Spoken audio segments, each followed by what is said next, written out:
आप देख रहे हैं देश लाइव, देश की आवाज। अस्सलाम वालेकुम, आदाब, नमस्कार, सत श्री अकाल। देश लाइव में आपका स्वागत है। मैं हूं सहल कुरैशी। दोस्तों, अलीगढ़ में हिंदू संगठन के लोगों ने एक मस्जिद की दीवार पर जय श्री राम का नारा जो है वो पुतवा दिया और माहौल को खराब करने की कोशिश की। हैरानी की बात तो यह है कि इस मामले के अंदर पुलिस पहुंची जरूर, लेकिन पुलिस ने किसी को गिरफ्तार नहीं किया। पुलिस ने जो है वो समझौता करवा दिया। क्यों? 22 जनवरी सर पर है, वैसे ही देश में हिंदू हिंदू होना है, हिंदुओं की सरकार है, अधिकारी साहब को भी, पुलिस वालों को भी बेचारों को अपनी नौकरियां करनी है। कानून की किस तरीके से धज्जियां उड़ाई जा रही इस देश के अंदर 2014 के बाद से वो लगातार दिख रहा है। दिल्ली गेट मस्जिद उसे शायद कहा जाता है मेरे ख्याल से। तो वहां पर अचानक कुछ रात के वक्त कुछ बजरंग दल, आरएसएस, हिंदू संगठनों के कुछ लोग पहुंचे और मस्जिद की दीवार पर बड़े अक्षर में जय श्री राम लिख दिया। और उनकी हिम्मत देखिए, वहां पर खड़े रहकर बाकायदा एक वीडियो भी रिकॉर्ड किया और वो वीडियो रिकॉर्ड करके कहता है कि अब तो राम की नगरी है, हर जगह राम राम है। 22 जनवरी को जो है वो राम मंदिर में प्राण प्रतिष्ठा होने वाली है और ऐसे में जो है वो हम खास कार्यक्रम करेंगे और पूरे शहर को हम जय श्री राम और भगवा रंग से लपेट कर पोत कर रख देंगे। वो ये कह रहा है इसके अंदर। वो अपने आप को बीजेपी, माफ कीजिएगा, आरएसएस और बजरंग दल का अपने आप को कार्यकर्ता बता रहा है।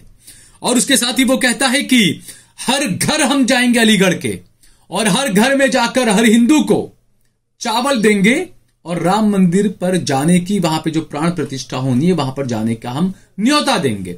ठीक है, आपका धर्म है, आप करिए, कोई बात नहीं। लेकिन ये गुंडागर्दी कि मस्जिद के दीवार पर आप जय श्री राम लिखवाएंगे, अगर आप सोच कर देखें कि यही अगर किसी मुसलमान ने किसी मंदिर पर अगर अल्लाह या मोहम्मद लिख दिया होता तो आज इसको यूएपीए में घुसेड़ दिया होता अभी तक। भाइयों, सच बोल रहा हूं मैं।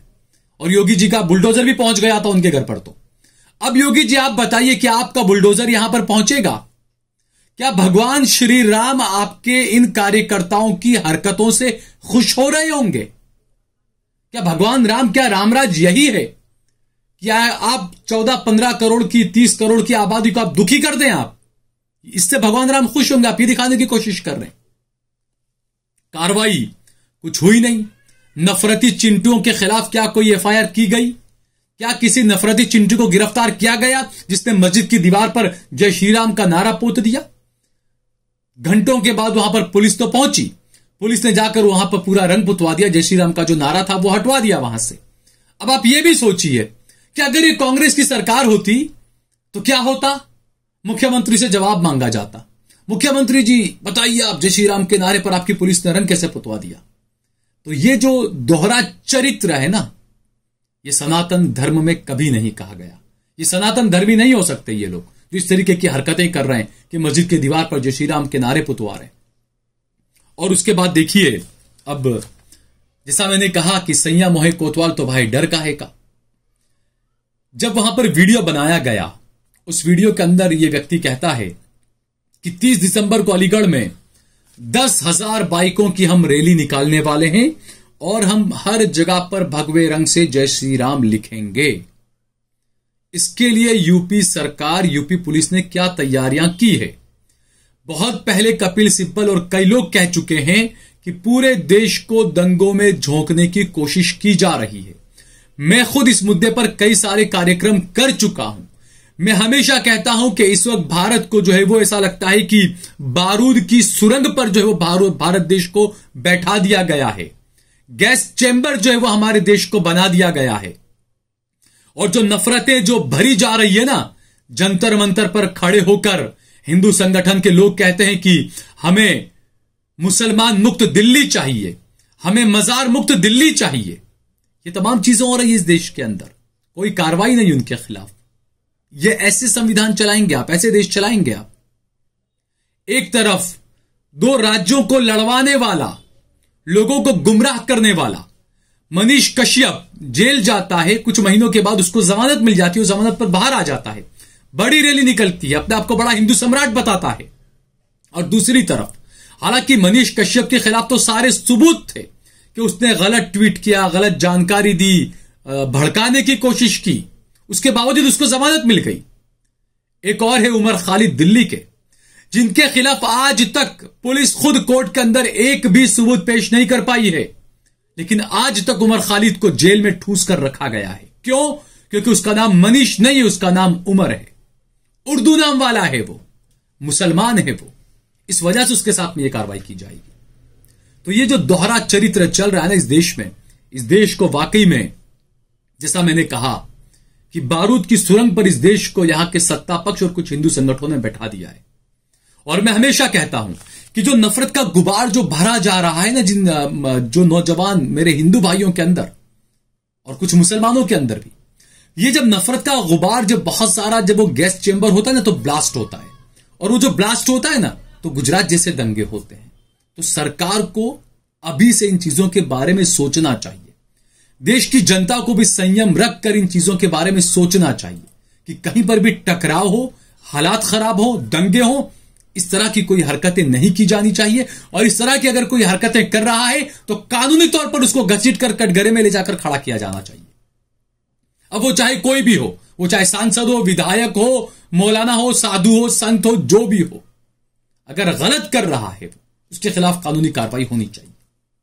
लेकिन अफसोस कि जो सत्ता पक्ष से जुड़े हुए लोग होते हैं, जो बीजेपी आरएसएस की भंगीनी संस्थाओं के जो लोग होते हैं, कार्यकर्ता होते हैं, वो जो मन में आए बोल सकते हैं, उनके खिलाफ कोई कार्रवाई नहीं होगी। साध्वी प्राची कुछ दिन पहले दिल्ली में खड़े होकर मुसलमान लड़कियों से कह रही थी आइए आप हिंदुओं से शादी करिए, और फिर आरोप लगाते हैं कि मुसलमान लव जिहाद कर रहे हैं। आप क्या कर रहे हैं? ये भगवा जिहाद कहेंगे इससे? आप क्या कहेंगे? आप किसी मुसलमान की एक भी वीडियो आप बता दें कि कोई मुसलमान ये बोल रहा हो कि जाइए हिंदू लड़कियों से शादी करिए, एक भी वीडियो बता दीजिए आप। लव जिहाद पर भी मुझे एक दलित एक्टिविस्ट ने बड़े जबरदस्त आंकड़े दिए, चौंकाने वाले। उस पर मैं खुलासा करूंगा, उसी दलित एक्टिविस्ट का इंटरव्यू करके आपको बताऊंगा कि लव जिहाद आखिर में क्या है, लव जिहाद और ये कानून क्यों लाए गए, ये मैं आपको एक खुलासे के साथ बताऊंगा दोस्तों। लेकिन आज जो हम बात कर रहे हैं, ये जो चीजें हुई, दूसरी तरफ गोपालगंज में एक पुजारी की लाश मिली, डेड बॉडी मिली झाड़ियों के अंदर, नाले के करीब। हिंदू संगठन के लोगों ने और बीजेपी के नेताओं ने इसे पूरा हिंदू मुस्लिम रंग देने की पूरी कोशिश की कि ये तो हिंदू मुसलमान का है, मुसलमानों ने मारा इसको। लेकिन हैरानी की बात तो यह है कि जब खुलासा हुआ, एटीएस ने जब खुलासा किया, तो पता चला कि उस पुजारी को, जिसका नाम मनोज था, तो पुजारी मनोज जो है वो अपनी गर्लफ्रेंड को ब्लैकमेल कर रहा था। उसकी गर्लफ्रेंड की शादी हो गई थी, वो अपने ससुराल चली गई थी। पुजारी मनोज जो है अपनी गर्लफ्रेंड को परेशान करता था, ब्लैकमेल करता था। उसके बाद तंग आकर उसकी गर्लफ्रेंड ने अपनी चाची के फोन से फोन करके पुजारी को अपनी चाची के घर पर बुलाया। 4 दिन तक पुजारी को अपनी चाची के घर पर रखा और उसके बाद में वहां पर उसकी हत्या कर दी, उसका प्राइवेट पार्ट काट दिया, उसकी आंखें फोड़ दी और उस पुजारी की हत्या करके जो है वो उसको झाड़ियों के अंदर फेंक दिया गया। यह हकीकत थी दोस्तों, लेकिन इसको रंग देने की कोशिश की गई हिंदू मुसलमान की। ये चीजें आप देखें, इन चीजों को आप समझें कि अगर कोई मुसलमान ऐसा करता तो क्या होता। मैं हर चीज में करूंगा इस बात को। लोग कहते हैं साहल कुरैशी आप हिंदू मुसलमान कर रहे हैं। नहीं, मैं हिंदू मुसलमान नहीं कर रहा हूं। मैं आपको बता रहा हूं कि आप आपकी एक आंख से ना देखें, आप दोनों आंखों से देखें, सिक्के के दोनों पहलुओं को देखें। आप इस चीज को समझें। आप एक और नफरत का चिंटू भाई था, एक बड़ा एंकर अपने आप को बताता है, सुदर्शन न्यूज वाला, नाम क्या उसका, सुरेश चौहान के। उसने खबर चलाई और खबर चलाकर वो दिखा रहा है कि देखिए एक मंदिर के अंदर एक मुल्ली, एक मुसलमान घुस गई, नॉनवेज खाने वाली घुस गई। ये चीजें वो दिखा रहा है बाकायदा अपने चैनल के ऊपर आकर। वो हालांकि ये पहली बार नहीं है, सुरेश चौहान के इस तरह की घटिया हरकतें कई बार कर चुका है, फेक न्यूज कई बार फैला चुका है। आज तक उसको तो जेल नहीं हुई, उसकी तो गिरफ्तारी नहीं हुई। लेकिन दूसरी तरफ अगर किसी और पक्ष के तो क्या क्या होता है ये हम देख रहे हैं। सुरेश चौहान के जिस महिला के बारे में बोल रहा था कि एक मुसलमान मुल्ली घुस गई मंदिर के अंदर नॉनवेज खाने वाली, हकीकत यह है कि वो जानी जो पत्रकार है वो हिंदू है, उसके माता पिता हिंदू है, उसके पति हिंदू है, वो हिंदू महिला थी, हिंदू रिपोर्टर थी जो मंदिर के अंदर गई थी। लेकिन सुरेश चौहान के यहां पर भी नफरत फैलाने की कोशिश कर रहे हैं और हिंदू मुसलमान का रंग देने की कोशिश कर रहे हैं। यानी कि 22 जनवरी से पहले, राम मंदिर की प्राण प्रतिष्ठा से पहले इस देश को बिल्कुल गैस चैम्बर बनाया जा रहा है, माहौल खराब करने की कोशिश की जा रही है।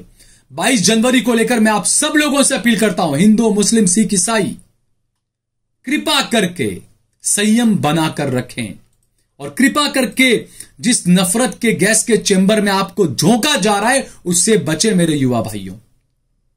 आपको रोजगार आपके पास में नहीं है इसीलिए क्योंकि आपको ये एक बड़ा फितना आपके हाथ में दे दिया गया है और मोटा भाई को बोलकर इंटरनेट फ्री वगैरह बड़े बड़े दे दिए गए प्लान, तो आप इसी में लगे रहते हैं। आपको पता ही नहीं चलता कि आप बेरोजगार बैठे हुए हैं, आपको पता ही नहीं चलता कि आपका बाप या आपका बड़ा भाई कहां से पैसे लाकर आपके घर को चला रहा है। आप इसी में घुसे हुए हैं और इसी में वो जो व्हाट्सएप के 1000, 2000, 50,000 जो ग्रुप बने हुए हैं बीजेपी आईटी सेल के, वही फॉरवर्डेड फेक न्यूज आपके पास आती है, आपका दिमाग खराब करती है और आप उसको फॉरवर्ड कर करके माहौल को खराब करते रहते हैं। ये इस देश की सच्चाई है दोस्तों। अगर आपको ये वीडियो पसंद आई हो तो इस पर कमेंट करें, इसे लाइक करें, इसे ज्यादा से ज्यादा शेयर करें। अगर आपने हमारा चैनल देश लाइव को सब्सक्राइब न किया तो हमारे चैनल को जरूर सब्सक्राइब करें। सोशल मीडिया के तमाम प्लेटफॉर्म्स पर जाकर आप हमारा सहयोग ज्यादा से ज्यादा करें। हमारा नंबर भी आप लें, हमारा नंबर हमने दिया हुआ है। जितना ज्यादा सहयोग आप कर सकते हैं जरूर करें।